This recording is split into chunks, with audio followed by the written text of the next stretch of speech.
So you've already heard me speak this morning, right? Did anybody not hear me speak this morning? Okay, well, the one difference in the rules is that if you don't understand, for whatever reason, there's no such thing as a stupid question. So please raise your hand and you can disagree or you can ask for an explanation. I think it'll be more fun. There aren't 3,000 people in this room, so I'd like to make it as intimate as possible. So please feel free to ask questions.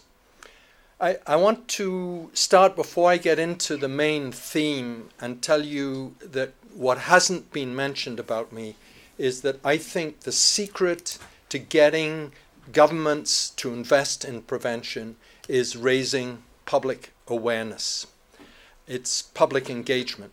So when I hear Eric Marks say, well, we only had 10,000 people last year at our meeting, I say, wow, 10,000 people, that's 10,000 people who came and took part, and they maybe didn't all believe in prevention as much as you, but they would have taken away from that some sort of feeling about prevention. And I think the initiative to stream what is going on here onto the internet, whether it'll become viral tomorrow, I don't know, but is brilliant. We need to get the knowledge out to people who vote, to people, by the way, who pay taxes. They're the ones who vote in most countries. And we need to get the message out to potential victims. In every country in the world where there's been a victimization survey, you're talking about 1 in 4 or 1 in 5 of adults, that's not children, adults, who will be a victim of some sort of crime. Now, some of these will be very dramatic crimes, but crime actually impacts a lot of people. And we need to get the message out to those people so that they vote, to have their taxes used for what will make their particular community, city, state, country a safer country, and in my view, a more responsible country, a country that does not overuse incarceration as its principal device for controlling a particular racial minority or the poor. So, yeah, I'm a victim advocate, but I think it also aligns with those people who want to see a more civilized way of doing things. So, in addition to writing books, 2 books now for legislators, potential victims, taxpayers, all of those people, I'm also a user of Twitter. And how many people use Twitter here? Okay, so I would strongly, there were only 2 hands that went up, I would strongly encourage you to engage with Twitter. Twitter is very different from the internet and Facebook. You are not going to waste a lot of time finding out what your teenage daughter did last night, and you're not going to have your inbox flooded by spam. And if you select the right people to follow, then you will get instant and brief information about some very exciting developments that are going on across the world. Now, if you follow me, I am following, I think, 15 to 20 of the leading think tanks and experts working on 2 issues. One is reduction of crime, prevention, but I prefer reduction of crime as my phrase, and on victim assistance and victim rights. And what you will find is that I read something that the Prevention Institute has produced in California, or the Policy Exchange has produced in England, or the International Center for Prison Studies has produced. And I then tweet it to the people who follow me, and what they get is a headline. Look at this new gang reduction strategy in Chicago. And then there's a horribly complicated set of letters. You click on it and you get a page, a newspaper article or PDF of a description of this gang strategy in Chicago and why it's been successful. Or how many of you have seen Interrupters? Nobody. Just one person. That is amazing for me, given what you're interested in. So Interrupters is a documentary done on the very successful youth gang strategy in Chicago, based on Gary Slutkin's public health analysis, and it was nominated for I can't even think of the Hollywood Award. It'll come. Oscar? Academy Award. Thank you very much. And you need to see it. Now, if you're from South Africa, you may think some of this is relevant to you. If you're from boring Berlin, you may not think it's so relevant to you. But either way, you will be moved by it. And you will be thinking, is the way to deal with violence in Chicago to add more police and to make sure that those nasty guys spend 12 years instead of 5 years in prison? And you will be thinking about, well, yeah, we should be actually trying to find out why we have this problem and then implementing what happens. Now, that's just one example. Those of you in the victim movement, I think I've done my third tweet on a rape victim who's been incarcerated. This just shocks me to the core to think that women, particularly in some of the most difficult situations, gang rape, for instance, are being incarcerated to get them to testify. So you will get tweets on both prevention and on victims, but I think it's something that is worth doing. So I would really encourage you to look at this.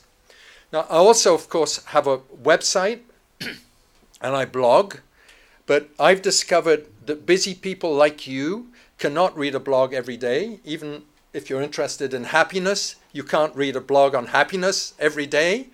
So I don't blog every day. I blog when there's something to blog about, which in my life is about once every 2 weeks, which means I only do it once a month because I don't get time to do it once every 2 weeks. And of course, if you're following me on Twitter, you will find out when that blog comes out. So really what I'm saying is I hope that you will be interested, because of the opening speech today, in following developments and sharing these developments, by the way, not just with yourself, but with your own network. Your own network may include a political party, it may include a city, it may include people, your neighbors, or whatever. The more that we can get a world community that believes in prevention, the more likely that we are to sustain and mainstream pre-crime prevention. So, this is just the commercial on this small organization that I head. It's actually made up of some absolutely amazing people in the victim movement, mainly from the United States, and some of the future people leading the victim movement in different parts of the world. For instance, just got one of our board members has just been debating the victim legislation in front of the Mexican Congress. This is a typical thing that we try to engage in. We're trying to get leading stuff, but we are very practically oriented. We just haven't got to doing as much of the practical stuff as we would like as yet. So that's the menu of where I'm going to go, and it does overlap a bit with this morning, but it, as I say, it gives you a chance to interrupt me a little bit. And I'd like you to notice this first phrase, tough on crime. That means incarcerating 1 in 4 of everybody incarcerated in the world. That's what tough on crime means. But in countries that can't keep up with the United States, like Germany, it's still extensive use of incarceration. Even Britain, the current coalition in England and Wales was going to do less incarcerating because it was expensive. And of course, they, because of the riots and other things, are going on up. But that system, that cops, courts, and corrections industry is actually tough on victims. If you have to incarcerate rape victims to get them to testify, there's something wrong. And in most countries, victims are increasingly not going to the police because they do not want to become part of that system. This is extremely important here. And also that system is using our taxes for stuff that basically doesn't work. I'm not sure if you got the message this morning, but what I told you is that we know what prevents crime. And the other message is you can't find anything that actually demonstrates that specific deterrence and general deterrence works, with the exception of people like me behind the wheel of a car. And by the way, people unlike me who are tempted to beat their wives. So the middle class males can be deterred by prison and fines, by the way. You don't have to incarcerate us all. But the typical person involved in violence is not deterred. And the evidence is overwhelming on this. There is an incapacitation effect. If you put 2.3 million, what's the population of Munich? 1.3 million. So if you incarcerate roughly double the population of Munich, that's how many people are incarcerated in the United States on an average day. Just think about it, 2.3 million people incarcerated. Some of them in prisons that house 10,000 people. And you've got to remember what drives it is actually not populist politicians, but the greedy people who want to build prisons and work in prisons. So it's a very profit, money-driven game. And this is not what the average taxpayer wants if they were told the truth. A lot of what I am engaged in is actually trying to move us from this system. It's had 200 or 300 years to prove itself, and it's as perfect as it ever will be. So let those folk who have spent their lives perfecting it go on with it the way it is, and it's time for us now to focus on this.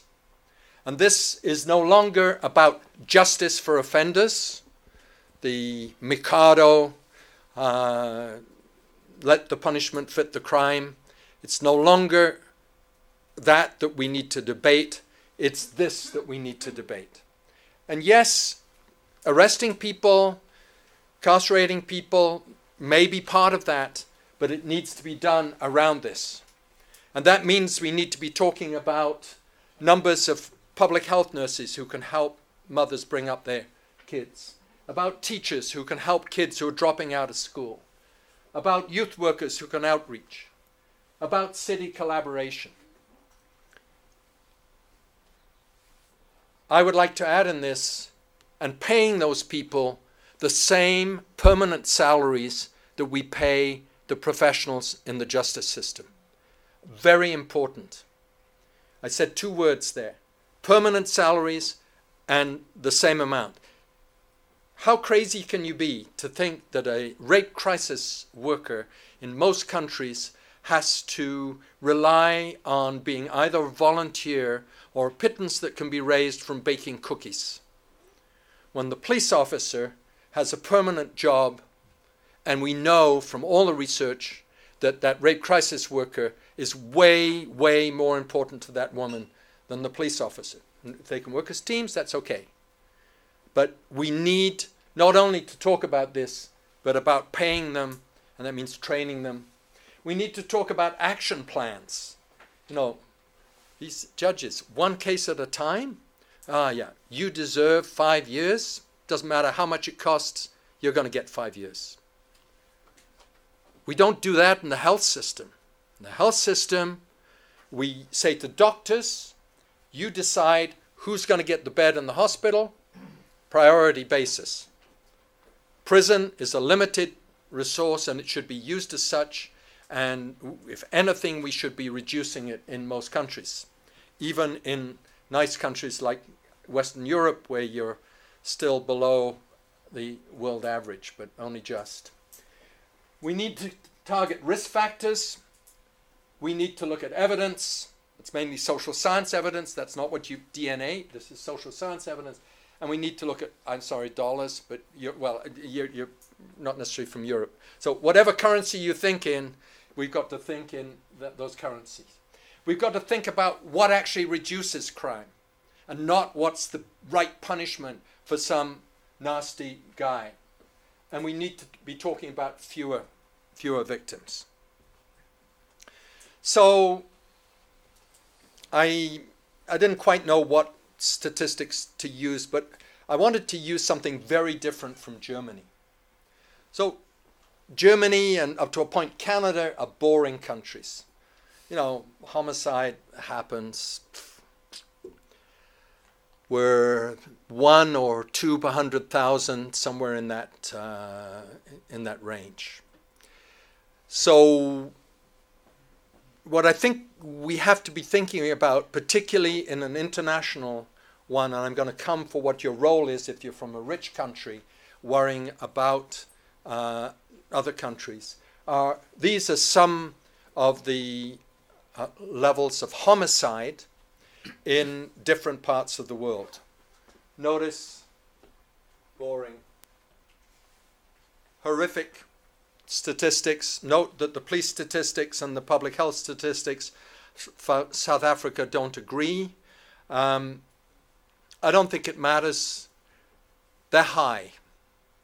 Now, of course, your actual chances of getting murdered in one of these countries vary humongously between whether you're a male. I don't actually see any young males here in the age group, but maybe there are a couple, I don't know. So you have to be a young male, and you have to typically live in a particular area of a city. So they're very localized, and if you're talking homicide, these are young males. As I said this morning, I don't want us to focus totally on young male.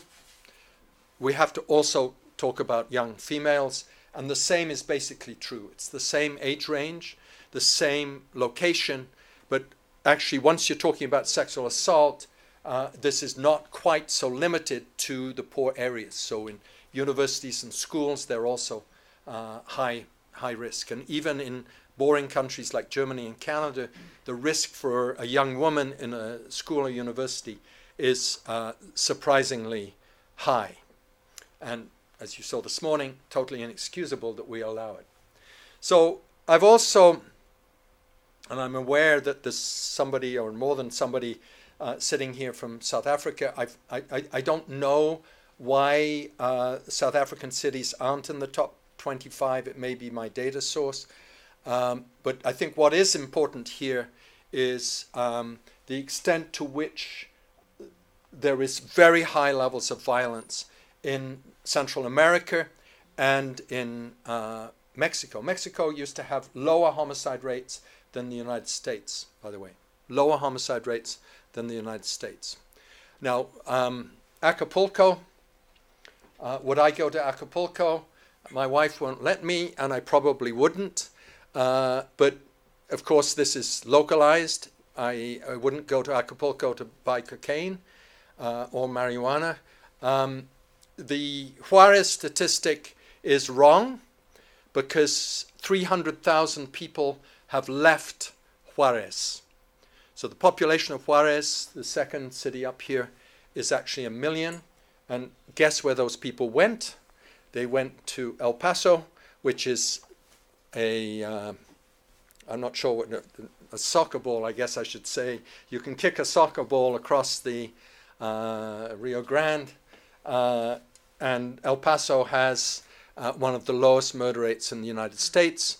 And if you were the head of a cartel, you would also have moved your family to El Paso. So, but I think what you see here are some serious levels of violence, and I, of course, think that these are eminently solvable, and not just through legalization of drugs. I presented this morning, and it's here again in case anybody's interested.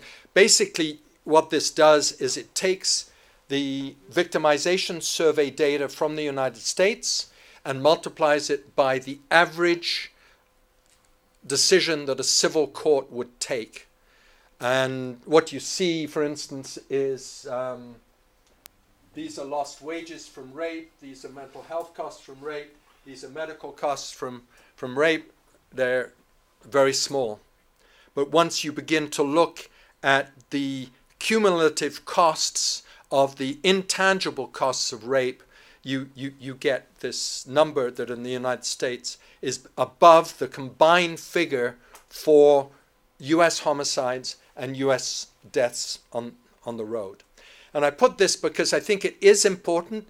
Human pain, and pain is the right word, pain and suffering from crime is important. It doesn't matter whether it's a 15-year-old guy who is shot or knifed or has a beer bottle slashed across them, or whether you're talking about a woman who's a victim of aggravated sexual assault. Pain and suffering is important, and it doesn't go away instantly.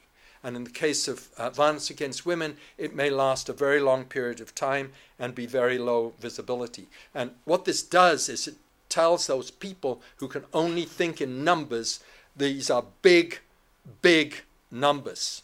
And these are US numbers. These are actually $450 billion a year. The US, by the way, spends about $250 billion because on cops, courts, and corrections. So in addition to that $250 billion, there's $450 billion measurable harm. I showed these. I've talked about these, so I'm going to move on from these. Maybe just a quick word about New York, because everybody thinks that New York did the amazing reductions in crime.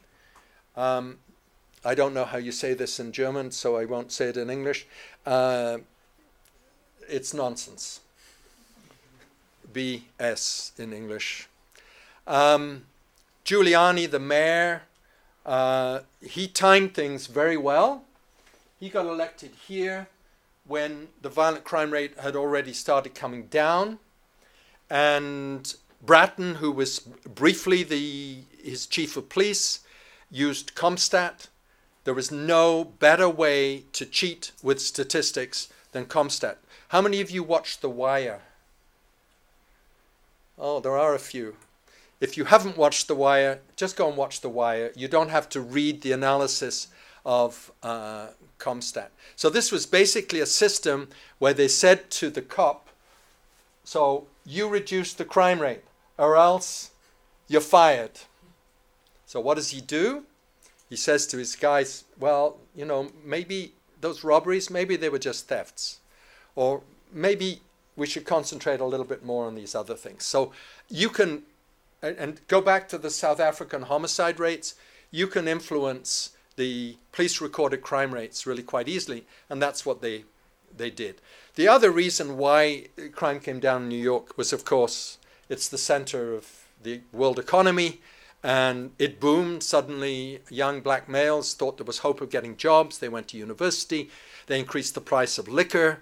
They got a lot of immigrants coming in, and there are a lot of reasons for it coming down. But little or none of this had to do with specific or general deterrence or getting people to serve 12 years as opposed to 5 years in northern New York State. That's where they keep the prisons in New York. I think it's also important to see that one of the biggest problems for criminal justice to control crime is that you only get a small proportion. So this is actually British data. Only 3% of crimes result in a conviction.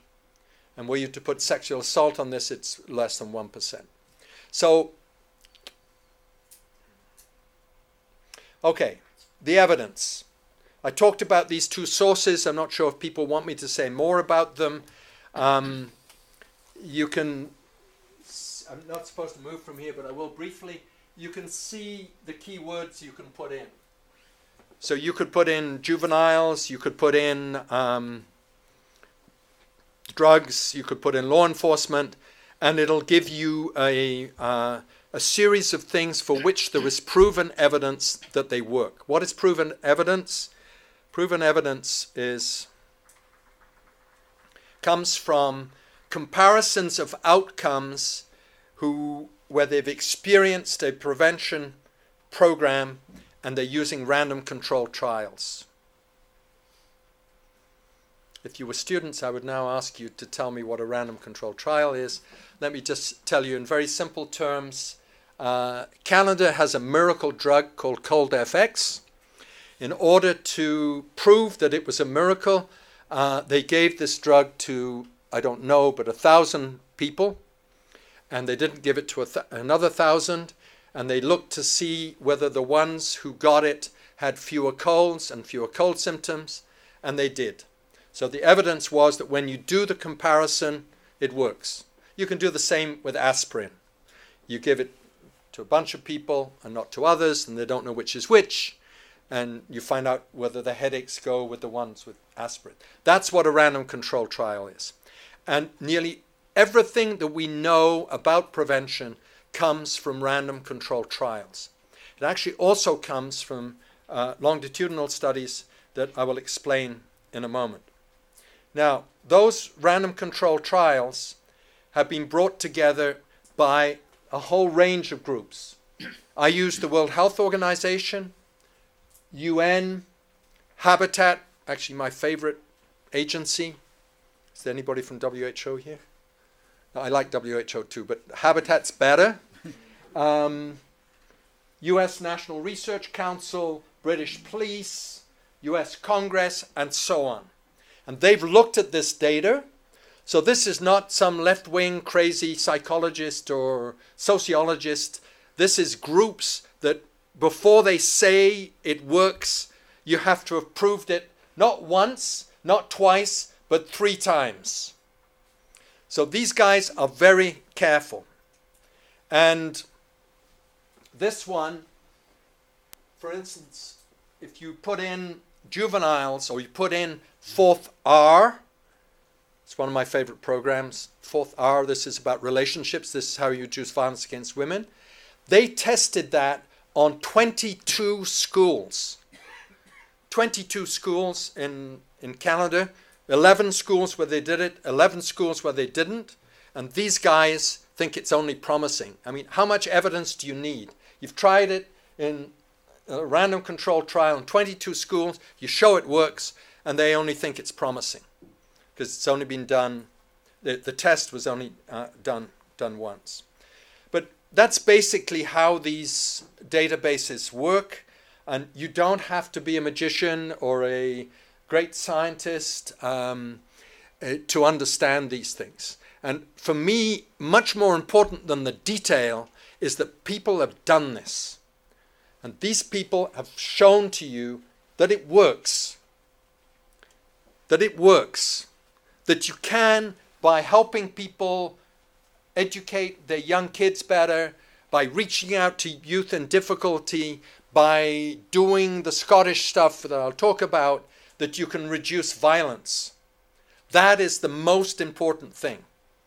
Now, some of you may be involved in specifics. So how do we set up a youth inclusion project in our country, or how do we set up a Glasgow-style strategy in our country? But the most important thing is that this stuff works, and it works at incredibly high levels. You're talking about 50 to 60% reductions in violent crime over a 3-year period from most of these projects. That is amazing. It's amazing because it isn't being used.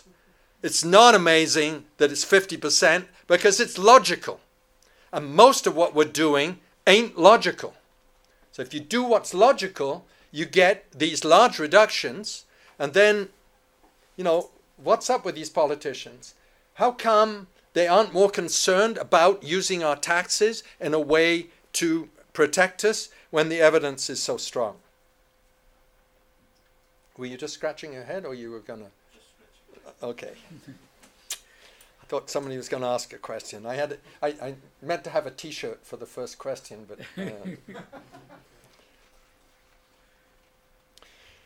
This is just the list. I showed pretty or not so pretty diagrams this morning. This is the list of 7 items that actually that the World Health Organization uses, and I talked about that already, so we can come back to it if you want. Maybe just a couple of words about my personal priorities in this list. Where would I start? And I would certainly include number 2, because you get a short-term payoff. Number 1 is fantastic, but stopping child abuse isn't visible. Stopping youth crime is. So number 2 would be very much in there. Alcohol, alcohol, alcohol. Incredibly important. And something that you can do something about in most countries. Because what you're talking about is limiting the use of alcohol, and you can do some of this through regulation, and you can do some of it through education in schools. So it's some sort of combination, and some people are looking at me as if I'm totally stupid, which I probably am, but how many of you smoke? Come on, this is a prevention meeting. Okay, so there's only one person foolish enough to admit that they smoke. So how many of your parents smoked? How many of your grandparents smoked? Okay, you maybe can't see, but about 2/3, half to 2/3 of the hands went up in their parents. So in one generation, we've moved from a world where, and this is Germany, well, maybe you're not from Germany, but we've moved from a world where smoking was, you could just not think of defeating the tobacco industry. And today, there's only one person left who smokes in this group. Well, that's how we have to move alcohol. Now, I'm a male and I like my red wine, and there's research that says I'm allowed a certain amount of red wine. What we're talking about is not necessarily eliminating alcohol, but bringing it down to levels that are basically unknown today. And I think that's achievable in a lot less than a generation. And you can do a lot through limiting access to alcohol. I mean, countries that sell alcohol in their supermarkets are crazy. England, for instance, or one of the provinces in Canada, or here. Okay, well, there you go. Guns, but, I don't think we can achieve that so easily. The stuff on women is incredibly important. And I think Canada does have an edge on other countries because of what it's done on trying to educate young boys at school, the 4th hour. So those would be my priorities, but those are just to begin maybe to get a debate going. This is a list of projects that I've used with quite a number of governments. It just names individual projects. If you're not familiar with what these things stand for, you can go on the crime solutions. I love the American that's so good at finding the right phrase. It's called crimesolutions.gov. Perfect. So you can go on there and you can find more about these and what the evidence is. There are other websites that you can go on, but this just shows a short shopping list of some of the things. I think it's important to see that we can do things through policing too. And this isn't a complete list, but it just shows a few of the things that we might talk about. And unless you're in policing, I'm not going to stay on these. And so if you're in policing and you want to talk about these more, you'll have to ask a question.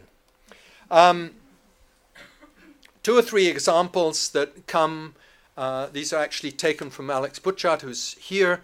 Diadema in Brazil was a banning of alcohol sales. You have to do that through the police, by the way. There's no other way of banning. I mean, you can have regulations, but if you actually want to make sure that alcohol isn't sold, that's a job for the police. And you see here a homicide rate from 70 to 30 per 100,000 over 36 months. Just think about that. From 70 to 30 per 100,000 over 36 months. He uses one from Cape Town. This is a gun control one. They're also doing stuff on alcohol, 30 to 20 per 100,000. The famous stuff done, this is actually a random control trial. I think it's in Lesotho rather than South Africa, but he quotes it as South Africa. This is microfinance combined with teaching women about where to draw the line in the sand. I showed this this morning. We can come back to it if you want. This is a list of what I think is clearly proven and of which the return on investment is huge. And I'm talking about return on investment in terms of reducing potential police costs, most of which are 911 costs. And by the way, 911, or whatever you call it here, also means ambulance costs. So both of those are significant costs. And in North America, you're talking about 2/3 of all costs are devoted to reacting to crime. I put this up this morning. Again, we can come back to it if you want. So maybe just a couple of words about the evidence in addition to proven solutions.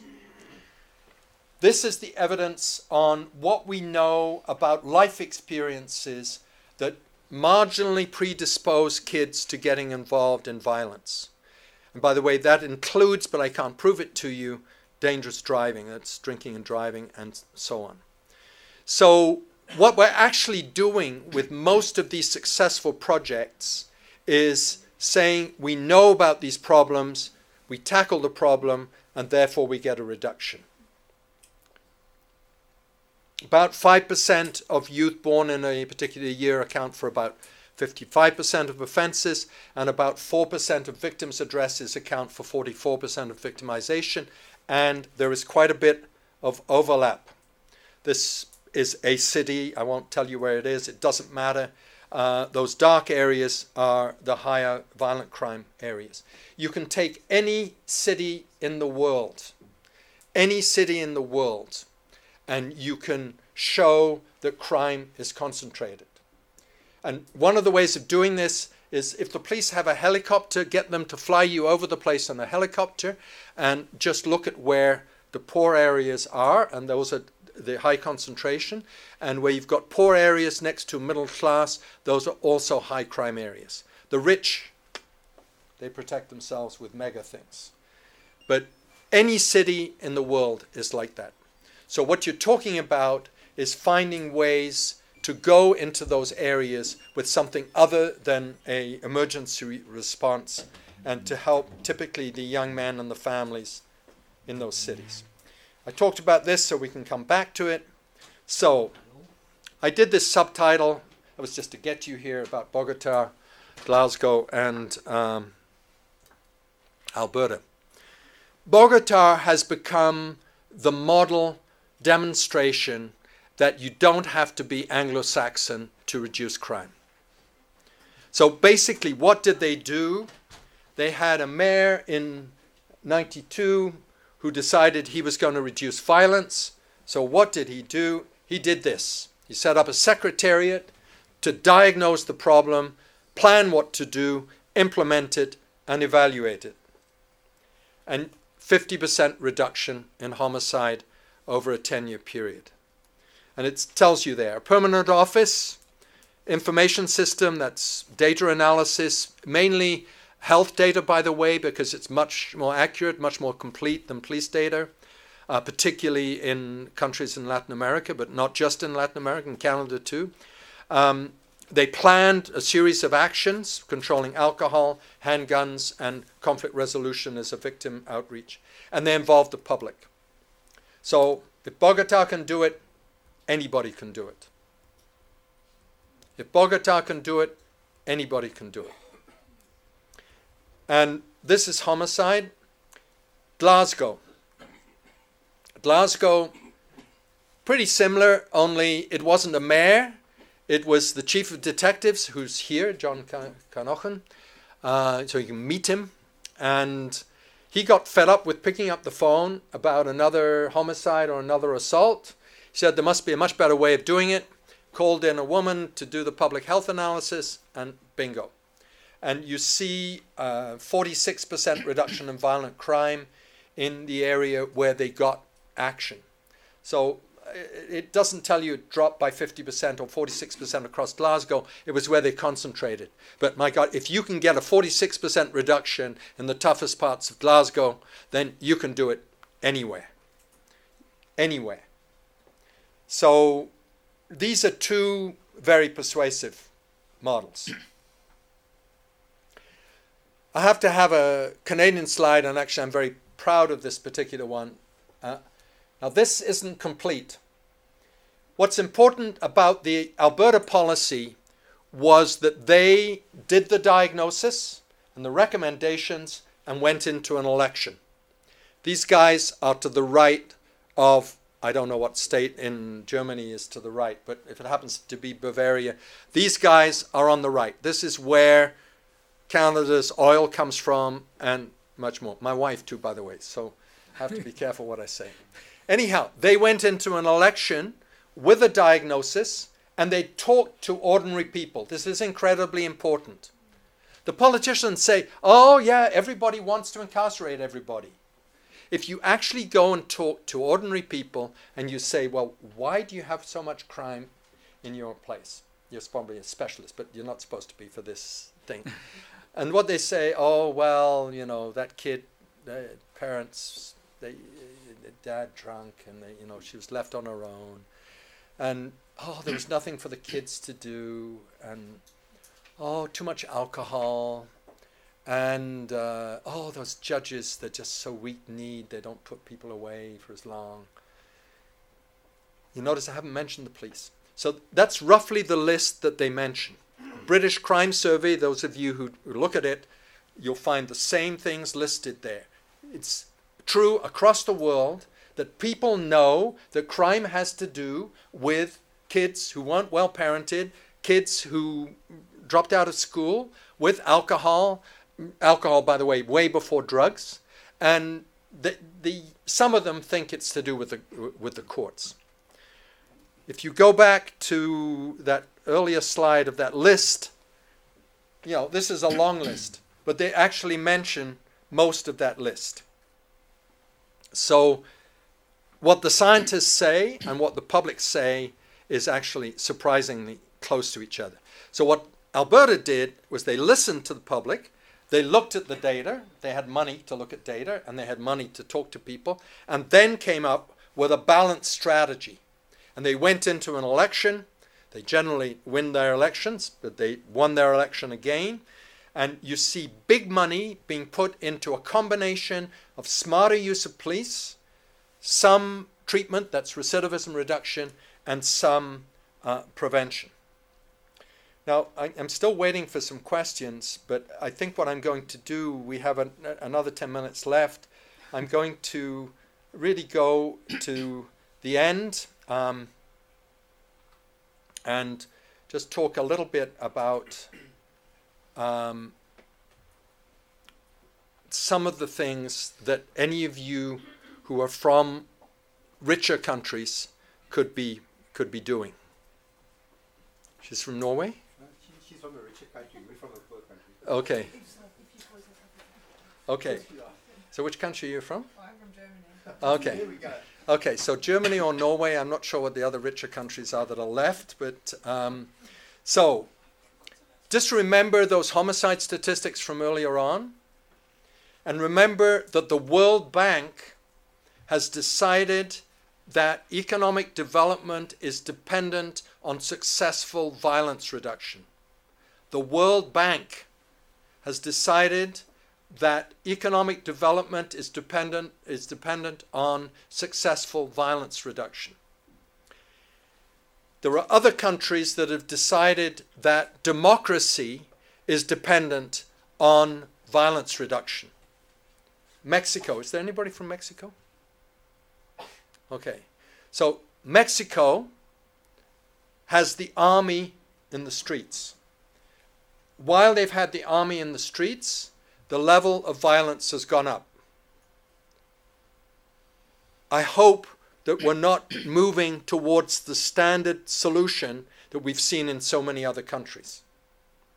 But once you have the army on the streets, democracy is definitely at stake.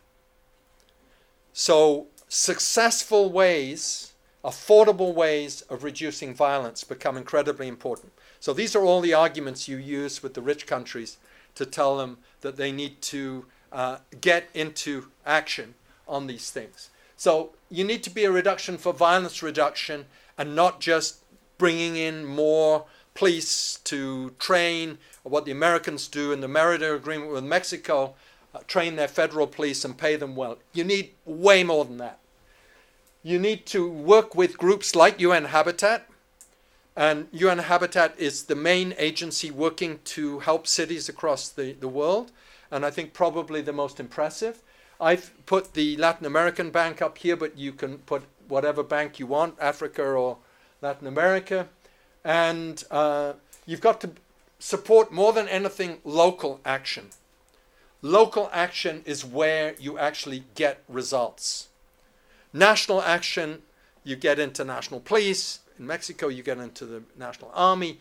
But local action is incredibly important. We need to support this with good data. Whoops, it moved, right? And we've got to engage the public. Now, I didn't get a single question except to find out that you're from Germany. So let's go for it. Okay, she got her hand up faster than you. Well, considering all this evidence base, just as you said, we know which things work. And as you said that you have been consulting politicians. So what do you think, what are the barriers for politicians in implementing evidence-based prevention? Well, I think you have to look at the cops, courts and corrections industrial complex as an industry that is very good at increasing gradually its share of the pie, and that most politicians are not able to take that on. So what you're looking for is a politician who wants to make a difference to levels of violence. And that requires a champion, an innovator, somebody who sees violence as an important issue. And I think what has been sad about Central America, Mexico, those countries, is that the violence rates have just gone up so rapidly, and you have not yet seen a champion to do that, because normally what you would expect, it's a crisis, right? So you would have expected a politician to step in to deal with it. But you have to have a politician, and the politicians that I've worked with are not as radical as me in as much, they want to move small steps at a time. But I've worked with Mandela, for instance. So I've worked with, not directly, but directly with his Minister of Safety and Security. So I've seen small steps forward. Sometimes they shift back. But I think we are slowly seeing more steps forward. And I think what we have to hope is that the World Bank is actually going to say to politicians, you want our money? You have to do the things that are going to reduce violence. And we know that giving all your money to your national police and your national army is not going to do that. So you've got to do stuff to reduce violence against women. You've got to use all this stuff that we know. And I think the World Bank is not that far from doing that, by the way. Sorry. Okay, thank you very much. As you found out, I'm German, but I'm actually not based in Germany, but I'm based in South Africa, and I'm here together with my South African colleagues. So I would like to know why you are saying that this slide is only applicable to the Western European governments, because I think that especially countries like South Africa, where you have resources and you have to make a critical choice of where to invest them, would actually benefit from prioritizing investment in safety and crime and violence prevention over building more physical infrastructure. Okay, the slide totally agrees with you. Thank you. It's just that it didn't communicate it well. What it's saying is that we need Western European countries to fund and support countries in the developing world doing these things. I'm sorry I didn't make that clear. This is not a proposal as to what we need to do in Germany. It's a proposal for what DFID or GIZ, I learned it's got new initials, or USAID or wherever it is needs to do, or Soros. There's a guy from Soros here, and by the way, the Soros Foundation has a violence prevention plan based actually in part, well, I'm not sure how large, but in part on this book. I wrote the original draft for them. So, and they are talking about moving from projects. So we have to move from projects. You cannot reduce those levels of violence that I showed by projects. And we don't need, it's better to have projects than none, but we don't actually need more projects. We need programs. And I mentioned this morning that the Brits, with their youth inclusion project, they went for 72 projects across the country. We need to get stuff that's done from border to border in countries. That's the only way that you're going to reduce violence by large amounts, and that's the only way that you're going to protect democracy. And the correlation between crime and high levels of unemployment? Well, you know, I'm clearly a numbers guy, but when the World Bank says there's a correlation, I don't argue. I'm being straight with you. You know, if they did a major analysis of indicators, and I have not gone back to find out whether their conclusions were correct. They weren't. I don't think they were actually looking at unemployment. They were looking at gross domestic product or some indicator like that. But they have come out very clear. It's a big shift, because the World Bank used to say fragile government, no economic development. Now they're saying fragile government, violence, no economic development. So they're saying if you can reduce violence, this will help economic development. And my assumption is that if you have economic development, well, that may happen as well, but you will have more jobs along the line. But you know, what the World Bank says, there's some things that even I don't go back and question. And I think we need to use that report more and more to get a shift. And I think we have to use that to get the World Bank. So the World Bank can set conditions. I don't know about South Africa, but in many countries, they keep the country afloat.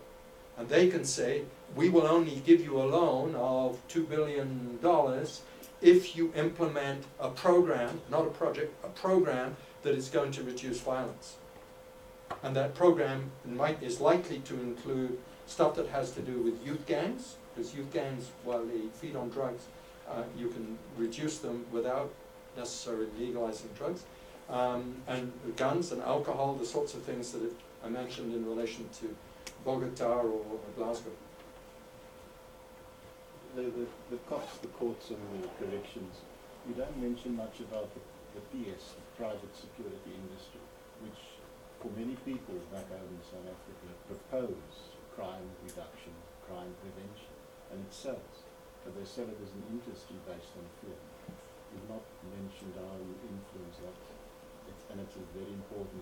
We have more security guards in the country than police, and we have a huge police force as well. You're quite right that I didn't focus on it.